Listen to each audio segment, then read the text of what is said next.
Hey everyone, Christine here. Long time no talk. It's been a couple of weeks for me. I've been out in Sacramento, in the Valley, kind of everywhere, talking to people, touring some dispensaries, and touring some grow farms. There's a lot of anxiety and excitement with people waiting on their permitting, and that's some very cool stuff. So, while I'm out there, I get a lot of emails. I get people asking me questions. Christine, how would you handle this? How would you handle an employee who does this? What kind of situation requires this? And having 30 years under my belt in retail restaurant, I can pretty much just open a file here and get an answer out. So that's what I love to do that. I love to help people just coming up in any industry, but who are looking for what's the right thing to do if they don't have guidance.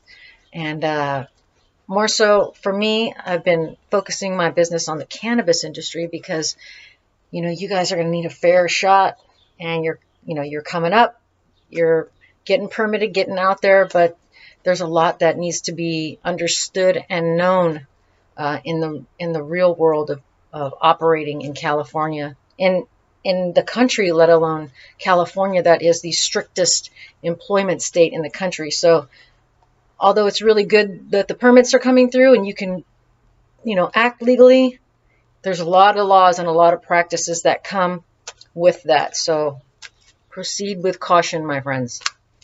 But I got this question recently, and I thought I want to just get this out to everybody because a lot of people are operating with independent contractor status. So this is from Thomas K, and he asks, why not just keep ICs, independent contractors, instead of having employees?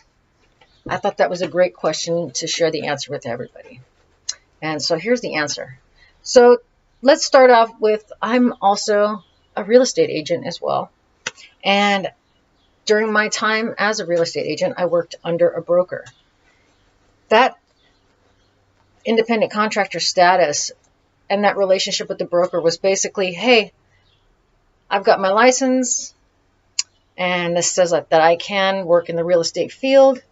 All I need is you, Mr. Broker, to look at my filing, make sure that everything's, in order properly. The disclosures and everything that go along with that are good. You just sign off and say, yeah, everything's good. Let's make this happen. I get paid. He gets paid. That's the extent of our relationship. In the cannabis industry, when you're having people work for you, it's basically the same relationship, right? Independent contractors come and go as they please. They get paid for whatever you pay them for. That's going to be a problem in the cannabis industry, and here's why. Being in the real estate industry, I walked into a couple of grow homes that were abandoned and noticed that there's a lot of dangerous shit in there. There's duct tape hanging from the ceilings, little screws holding together these 2x4s that are holding up a 15-pound fan. Just death traps waiting to fall on people's heads.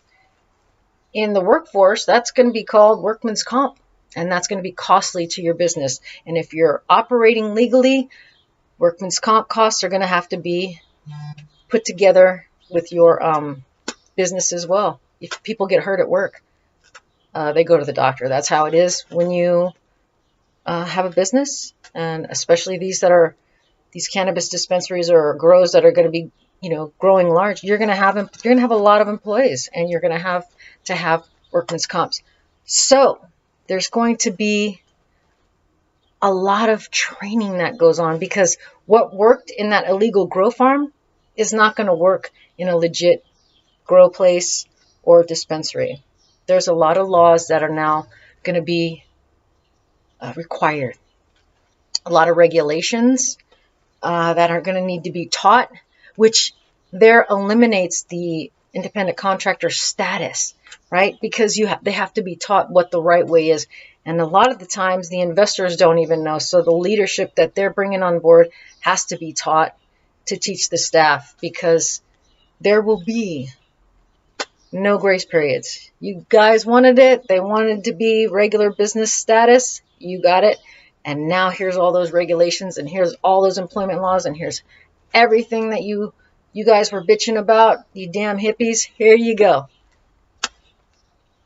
But you got to be prepared for it, because lawsuits will eat you up, your entire business, and it'll put you right back underground operating. So the best bet is to be prepared for it, and get your systems in place before you open.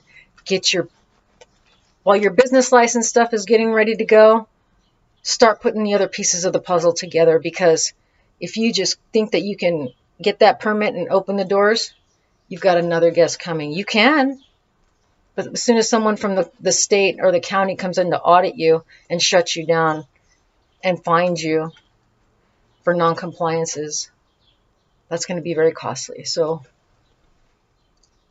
the answer to the question is, independent contractor status is a bad idea for people who are not experts in their field. Okay? Thanks, guys. Hope it makes sense. And if not, send me an email and I'll answer. All right? Take care. Bye.